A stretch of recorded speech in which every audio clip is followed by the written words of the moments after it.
नमस्कार। घड़ी में रात के 9 बज चुके हैं और वक्त हो गया है आपके पसंदीदा बुलेटिन प्राइम टाइम एट 9 का, जहां मिलती है आपको प्रदेश की हर ताजा खबर। आप देख रहे हैं बीबीसी राजस्थान और मैं हूं आपके साथ हेमंत पाठक राही। चलिए शुरुआत करते हैं आज की सबसे अहम खबरों के साथ। डालते हैं एक नजर आज की सुर्खियों पर। दाहोद के कॉलेज में सहकार सप्ताह का हुआ समापन। आपसी सहयोग से सामूहिक विकास का किया आह्वान। झालोद की सीमा पर पुलिस ने लाखों की अवैध शराब जब्त की। नाकाबंदी के दौरान हुई कार्रवाई, ट्रैक्टर में ले जा रहे थे शराब। बीकानेर में नागौर हाईवे पर हुआ दर्दनाक सड़क हादसा। पराली से भरे ट्रक में अचानक लगी आग, ट्रक भी जलकर हुआ खाक। कानून मंत्री ने कहा, राहुल का आचरण असहज करने वाला। पत्रकारों से बातचीत में उपराष्ट्रपति के बयान को बताया निंदनीय। भरतपुर जिले के रूपवास में यूजीसी के समर्थन में आए लोग। ओबीसी महासभा ने उपखंड अधिकारी को दिया ज्ञापन। करोड़ों के राजस्व वाले खनिज विभाग में स्टाफ और संसाधनों का टोटा। भीलवाड़ा जिले के बिजोलिया का है मामला। वाहन के नाम पर खटारा गाड़ी और ऑफिस की सफाई तक नहीं। बीकानेर में हुई लूट की वारदात का पुलिस ने किया पर्दाफाश। 27 जनवरी की है वारदात, घर में घुसकर की थी लूट। बीकानेर में सामाजिक अधिकारिता शिविर का हुआ आयोजन। केंद्रीय कानून मंत्री अर्जुन राम मेघवाल भी रहे मौजूद। अवैध बजरी से भरा तेज रफ्तार ट्रैक्टर आवासीय कॉलोनी में घुसा। भीलवाड़ा की संजय कॉलोनी में मचा हड़कंप, चालक को पकड़ा। तो ये थी आज की बड़ी सुर्खियां। अब बढ़ते हैं खबरों की पूरी रिपोर्ट की ओर विस्तार से। गुजरात के निकटवर्ती दाहोद में स्थित श्री आई रमीला आर्ट्स कॉलेज दाहोद में सहकार सप्ताह का समापन समारोह आयोजित किया गया। दाहोद जिला सहकारी संघ और श्री आई रमीला आर्ट्स कॉलेज के संयुक्त उपक्रम में कॉलेज स्तर का प्रशिक्षण वर्ग आयोजित किया गया था। कार्यक्रम की शुरुआत दीप प्रज्वलन से हुई, साथ ही उपस्थित मेहमानों का शाल उड़ाकर स्वागत भी किया गया। जिला सहकारी संघ दाहोद के सीईओ कीर्तन भाभोर ने सहकार के सिद्धांतों की बात की, तो वहीं भारत देश में सहकार का उद्भव और विकास के सिद्धांतों के बारे में भी जानकारी दी। गुजरात राज्य सहकारी संघ के मंत्री हर्षद मेहता ने दाहोद जिले की सहकार प्रवृत्ति की सराहना की और कहा कि गुजरात में श्रेष्ठ प्रवृत्तियां दाहोद जिले में होती हैं। दाहोद जिला सहकारी संघ के चेयरमैन कल सिंह मेड़ा ने कहा कि सहकार प्रवृत्ति से राजकीय, सामाजिक और आर्थिक क्षेत्र में उत्तम कारीगरी और व्यक्तित्व विकास किया जा सकता है। कार्यक्रम में सहकार प्रवृत्ति के बारे में जानकारी दी गई और विद्यार्थियों को सहकार प्रवृत्ति में शामिल होने के लिए प्रेरित किया गया। कार्यक्रम का संचालन सरस्वती बारिया ने किया। गुजरात के निकटवर्ती दाहोद जिले के झालोद पुलिस थाना क्षेत्र में धावड़िया चेक पोस्ट पर लाखों रुपए की प्रतिबंधित शराब पकड़ी गई है। दाहोद पुलिस ने धावड़िया चेक पोस्ट पर नाकाबंदी कर एक ट्रैक्टर को पकड़ा, जिसमें चोरी छुपे शराब ले जाई जा रही थी। पुलिस ने ट्रैक्टर से 28 पेटी इंग्लिश शराब बरामद की है, वहीं जिसकी कीमत करीब 3 लाख रुपए 22,488 रुपए बताई जा रही है। इसके अलावा ट्रैक्टर और ट्रोले की कीमत 5 लाख रुपए, एक मोबाइल फोन जिसकी कीमत 5,000 रुपए है। इस प्रकार कुल 8,27,488 रुपए का माल बरामद किया गया है। आरोपी का नाम हुकुम सिंह विश्नाराम मेघवाल है, जो राजस्थान के बाड़मेर जिले का रहने वाला है। झालोद पुलिस ने आरोपी को पकड़कर आगे की कार्रवाई के लिए मामला दर्ज कर लिया है। झालोद पुलिस की इस कार्रवाई से शराबबंदी को लेकर एक बड़ा कदम उठाया गया है। पुलिस की इस कार्रवाई से शराबबंदी को लेकर लोगों में जागरूकता बढ़ेगी और पुलिस की कार्रवाई भी लगातार जारी रहेगी। दूसरी ओर गुजरात में लगातार शराब तस्करी का ये एक और मामला सामने आया है, जो पुलिस के लिए चुनौती बना हुआ है। बीकानेर नागौर राष्ट्रीय राजमार्ग पर एक दर्दनाक हादसा हुआ। पराली से भरे ट्रक में अचानक आग लग गई, जिससे ट्रक और उसमें भरा चारा पूरी तरह जलकर राख हो गए। ट्रक नागौर की तरफ से बीकानेर की तरफ जा रहा था, तभी देशनोक से आगे अचानक उसमें आग लग गई। सूखा घास भरा होने के कारण उसमें आग तेजी से फैल गई और उसने भयानक रूप ले लिया, जिससे ट्रक और पराली पूरी तरह जलकर नष्ट हो गए। गनीमत रही कि इस हादसे में कोई जनहानि नहीं हुई। ड्राइवर ने कूदकर अपनी जान बचाई। शनिवार अल सुबह घटना की सूचना मिलते ही देशनोक पालिका अध्यक्ष ओम प्रकाश मुंदड़ा फायर फाइटर के साथ घटना स्थल पर पहुंचे, लेकिन तब तक सब कुछ नष्ट हो चुका था। इस तरह के हादसे अक्सर सड़कों पर होते रहते हैं और इससे बचने के लिए सतर्क रहना चाहिए।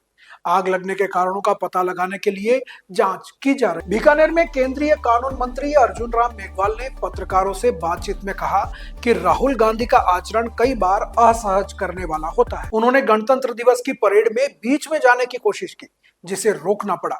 मेघवाल ने कहा कि संसद में आचरण संसद की परंपरा के अनुसार होना चाहिए और भारतीय परंपरा के अनुसार सम्मान देना चाहिए। उपराष्ट्रपति मोहम्मद अंसारी के बयान पर मेघवाल ने कहा कि उन्होंने इतिहास नहीं पढ़ा है क्या? अटल जी ने कहा था कि गजनी कोई दूर नहीं है। वित्त मंत्री के बयान पर उन्होंने कहा कि जंक फूड के विज्ञापनों पर रोक लगाने का विषय अभी विचाराधीन है। बजट पर मेघवाल ने कहा कि वित्त मंत्री निर्मला जी लगातार 9वीं बार लोकसभा में बजट पेश करेंगी। बजट आगे की संभावनाओं पर आधारित रहता है। प्रधानमंत्री का विकसित भारत बनाने का सपना है और जीडीपी का मैन्युफैक्चरर रेशियो बढ़ाने के लिए काम किया जा रहा है। विपक्ष के हंगामे पर मेघवाल ने कहा कि विपक्ष ने राष्ट्रपति के अभिभाषण में भी हंगामा किया, जो लोकतंत्र में उचित नहीं है। बजट के समय भी विपक्ष जी राम जी जैसे मुद्दों को लेकर हंगामा करने की कोशिश करेगा। बीकानेर के लिए 2 संवेदनशील विषय हैं, गोचर और खेजड़ी बचाओ। मुख्यमंत्री ने इन विषयों पर चर्चा हुई है और समाधान के लिए काम किया जा रहा है। मेघवाल ने कहा कि खेजड़ी पर फिर से बात की है और जल्द ही इसका समाधान निकाला जाएगा। वित्त मंत्री निर्मला जी लगातार 9वीं बार कल यूनियन बजट पेश करेंगी लोकसभा में, और समय जैसे ही आपको पता है 11 बजे निर्धारित है।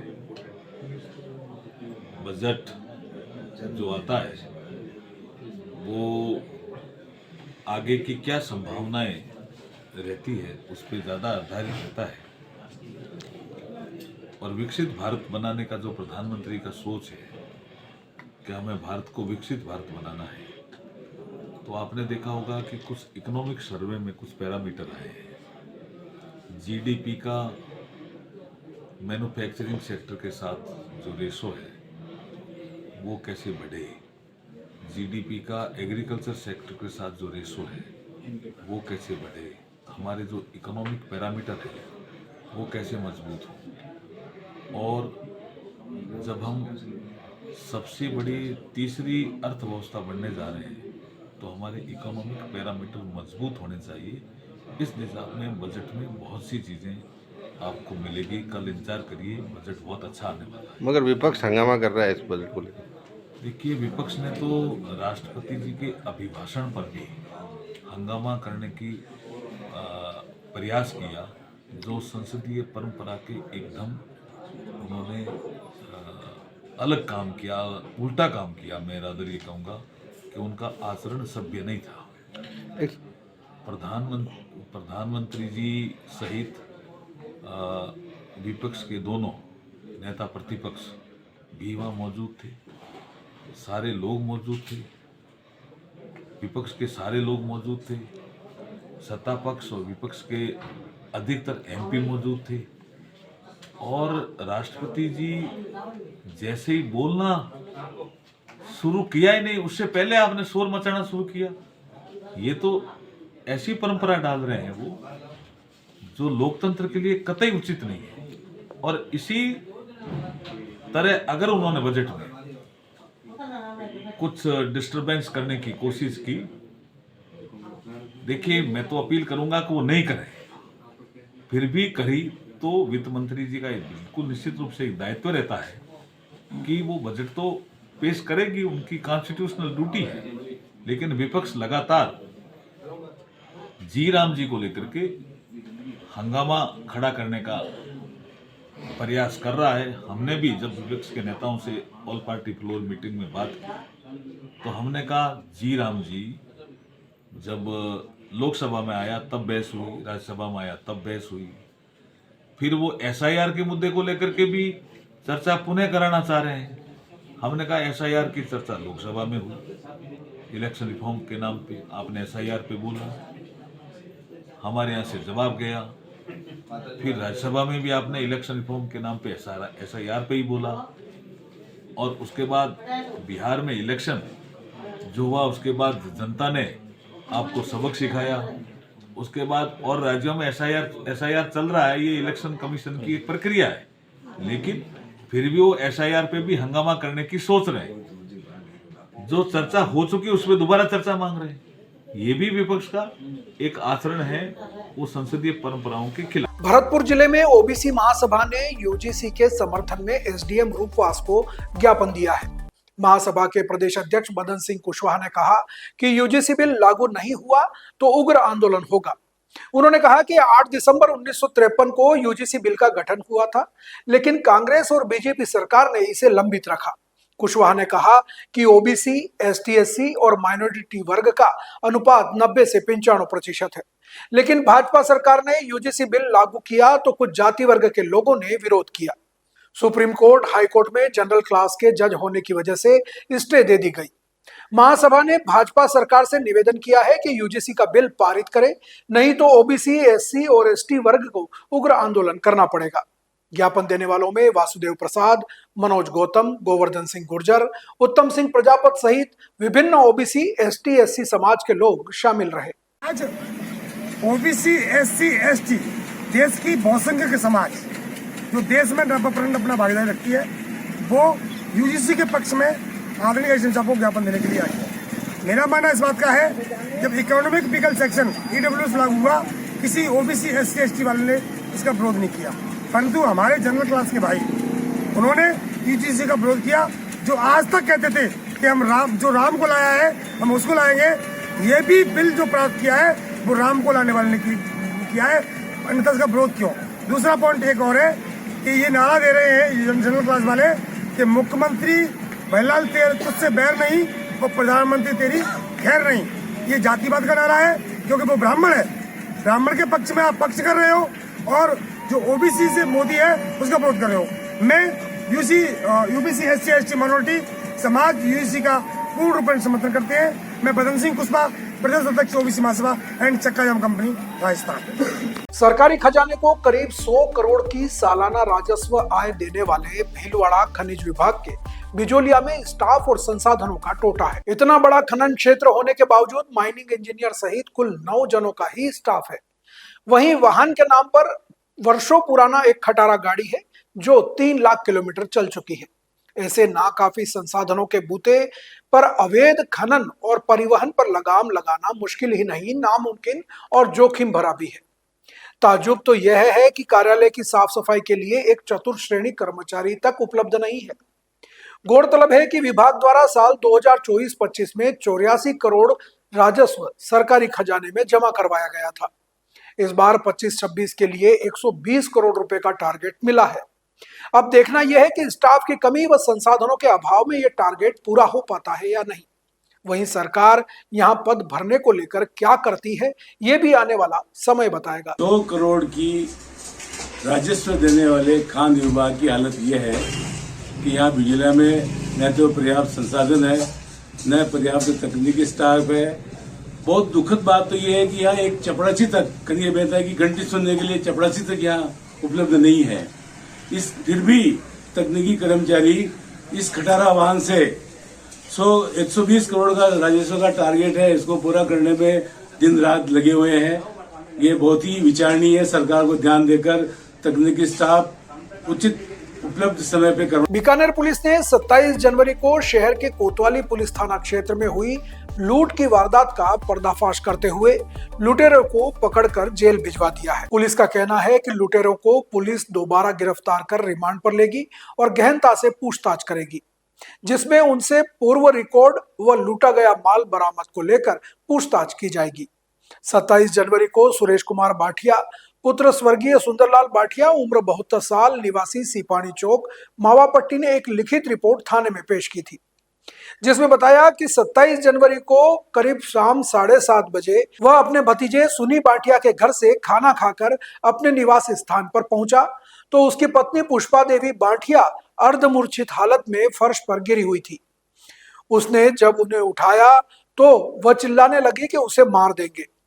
2-3 बार ऐसा ही चिल्लाने पर उन्होंने पूछा कि कौन मार देगा। तब उसकी समझ में आया और कहने लगी कि उसके हाथों के दोनों कड़े व नेकलेस अज्ञात बदमाश लूट ले गए हैं। बदमाश ने घर में घुसकर गला दबाया, मुंह व नाक पर मुक्के मारे और घुटनों से दबाकर उसके ऊपर बैठकर वह उसके पहने हुए गहने छीनकर फरार हो गया। पुलिस ने मुकदमा दर्ज किया और थानाधिकारी सविता डाल द्वारा जांच पड़ताल शुरू की गई।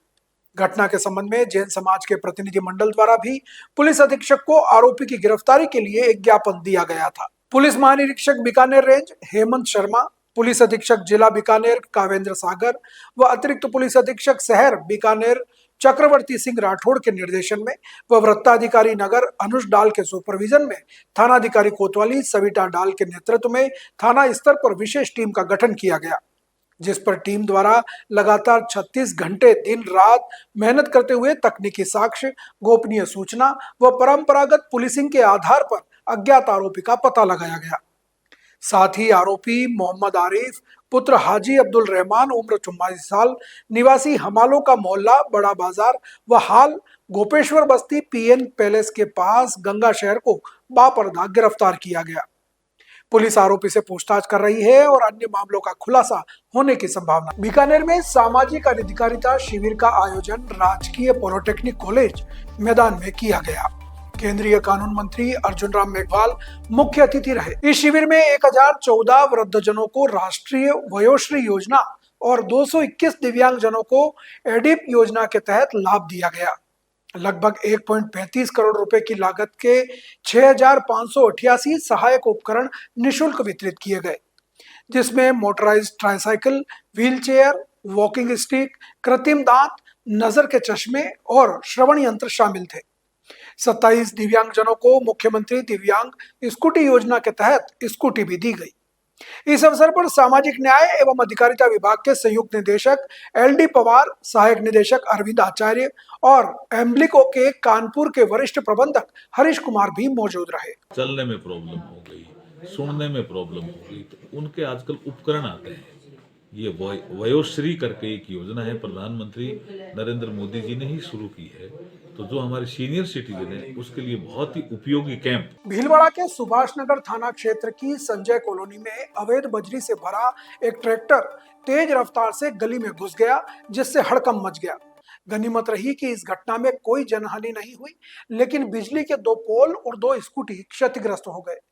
ट्रैक्टर चालक और उसका साथी मौके से भागने की कोशिश कर रहे थे, लेकिन स्थानीय लोगों ने उन्हें पकड़ लिया और पुलिस के हवाले कर दिया। सुभाष नगर थाना अधिकारी कैलाश कुमार विश्नोई ने बताया कि दोनों युवकों के खिलाफ प्रकरण दर्ज कर आगे की कार्रवाई की जा रही है। इस घटना ने अवैध बजरी खनन और परिवहन पर प्रशासन की निगरानी पर सवाल खड़े कर दिए हैं। जब वर्तमान में बजरी खनन पर रोक लगी हुई है, तो फिर बजरी आ कहां से रही है, यह सबसे बड़ा सवाल है। यह सवाल भीलवाड़ा के लोगों के मन में भी बना हुआ है। अवैध बजरी खनन और परिवहन के खिलाफ प्रशासन की कार्रवाई की मांग की जा रही है। स्थानीय निवासी तरुण माहेश्वरी ने बताया कि यदि कोई जनहानि हो जाती तो इसकी जिम्मेदारी कौन लेता। उन्होंने प्रशासन से सख्त कार्रवाई की मांग की। तो ये थी आज की बड़ी खबरें। राज्य की हर छोटी बड़ी हलचल को जानने के लिए जुड़िए हमारे साथ हर रात 9 बजे BBC राजस्थान प्राइम टाइम 8-9 पर। अगर आप भी अपने क्षेत्र, संस्था, समाज या संगठन की खबरें हमारे साथ साझा करना चाहते हैं तो हमसे संपर्क करें 9414102499 पर। और राजस्थान की हर ताजा जानकारी के लिए फॉलो करें और सब्सक्राइब करें हमारे इंस्टाग्राम व यूट्यूब चैनल BBC राजस्थान को। नमस्कार।